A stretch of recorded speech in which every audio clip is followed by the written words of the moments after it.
What's going on, guys? This your boy John the Liquidator coming back with another video. And look like Browns owner Jimmy Haslam had some things to say for this one here. We got to go all the way up to Cleveland. Let's get it. Let's go.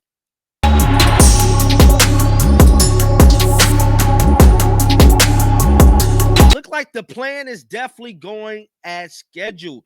That is us and Shador Sanders for the 2025 season, man. Jimmy Haslam looked like he might have secured his bill with the city for this new stadium. And he's doing interviews and he's talking, bro. But more importantly, we're seeing a shift change in the roster. We seen Joe Flacco leave. We seeing Kevin Stefanski looking like a deer in headlights. I believe Jimmy Haslam is about to put his foot down because he needs to pay for that new stadium. See, no one's talking about this. And guess who's the biggest name in all of the NFL? Shador Sanders. Could this be the reason why they pretty much drafted Shador Sanders? Could this be the reason why he benched him originally? Could this all been a ploy and a conspiracy by Jimmy Haslam to pretty much raise the stock of Shador Sanders? See, we already know Shador was big coming out of college, but what sells more than anything? And I know all about drama getting clicks, bro. I'm a professional content creator. Drama get clicks. What if we bench Shador Sanders? Not make him second string. No, we make him third string. Now, I say that to say this. Everybody knows Shador Sanders can ball out long as he got a line and, everything's looking right. This is what Shador does. He fixes things. He's a conduit of change. He's going to come in and make a change. He did it at Jackson State. He did it in Colorado. He's going to do it here in Cleveland. But what better way to maximize the value of Shador than to damn near hurt the value of Shador, have everybody pissed off, and have it bigger than it ever could be? You bench Shador Sanders. Wait till damn near the end of the season, because we know that we got to wait to get this damn stadium approved, because either way it go, they needed Shador to pay for the stadium. The Browns alone has no way in hell have enough traction and fanfare to pay for this nice-ass stadium that they finna get. But guess who do? Shador Sanders. So that's my theory in it all, man. Let's take a listen to Jimmy Haslam. Then we're going to move on to another story. That is Kevin Stefanski and his future. Let's listen to Jimmy, man. Yeah, I think we've said consistently that this is a marathon, and it's not easy, and it's complicated due to its size, the public-private partnership.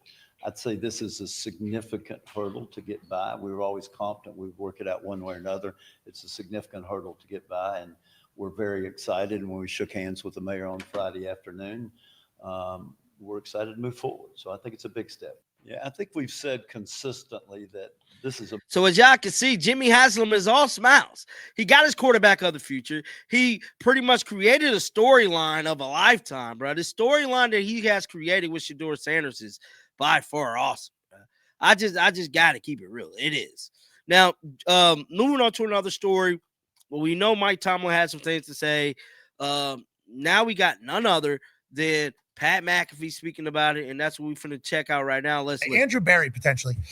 Trading a QB with 13 years of divisional experience to another team in the division in the middle of the season is a good decision. Now, obviously, this gets brought up because Tomlin, for the first time that I've heard Coach Tomlin speak, says somebody's name of an opponent and says this, actually. We have the video. To be honest, it was shocking to me. Andrew Berry must be a lot smarter than me or us, because it doesn't make sense to me to trade a quarterback that you think enough of to make your opening day starter to a division opponent that's hurting in that area. But that's just my personal feelings. So that's Coach Tomlin, OG, who's been around a long time, and obviously he knows AFC North football is very difficult. What he's alluding to is the fact, like, hey, we had Cincinnati down and out here. Why are we lending a hand at all within the division? Now there's other people from Cleveland that are speaking like, we got a 5th round pick in this exchange for a guy that we're never going to play again. Everybody else says, hey, we could have killed a team here. So BA, we say this.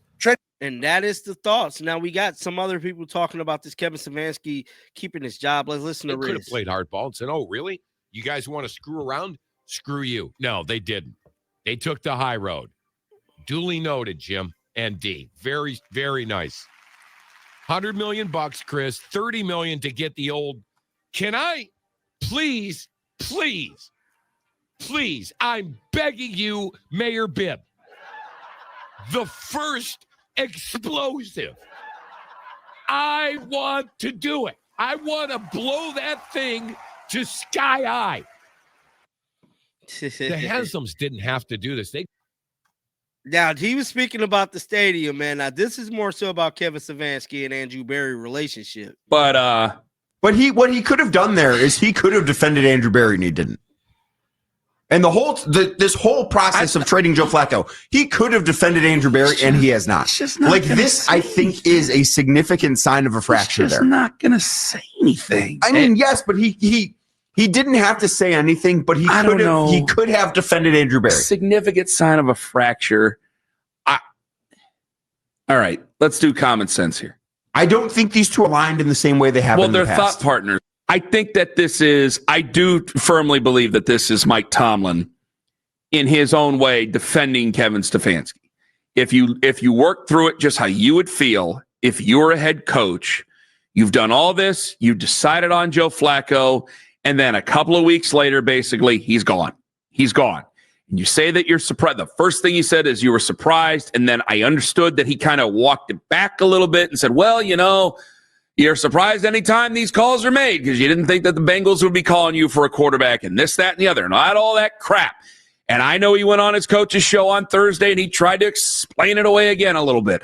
He doesn't say much anyway, and he still didn't even say much with the explanations. Guys, just go with how you would feel. Just go with how you would feel. You would be upset. Absolutely. I'd be upset. Absolutely, because you feel like your job is being made more difficult, a job that's already impossible this year as is with this roster. Because, guys, clearly, we have to understand this. Clearly, you have a guy who only trusted the veteran, really only trusted the veteran. You had one of the most conservative game plans, and he's a conservative offensive guy. You had one of the most conservative game plans I think I've ever seen you roll out there with Dylan Gabriel. Then you opened up the offense, quote unquote, opened up the offense, even though what was the air yards? What was the yards per attempt? What was the yards per completion? 4. It was like 4. So I know he dropped back 58 times, which is just ridiculous. He dropped back 58 times. I mean, when you're throwing 4 yards a pass, you're still being ultra conservative. So there's definitely a parachute. Think what you want to about Joe Flacco. There's definitely a parachute feeling with Kevin where in case this doesn't go well, I can try to go back with Joe, and Joe knows how to conduct the offense. That's why this all started. So that was Cleveland Media today, man. I want to know your thoughts down in the comment section right now. Keep them bells on. We'll be back with another one. And until next time, dog, shake the haters off. I'm out of here, bro. Peace out.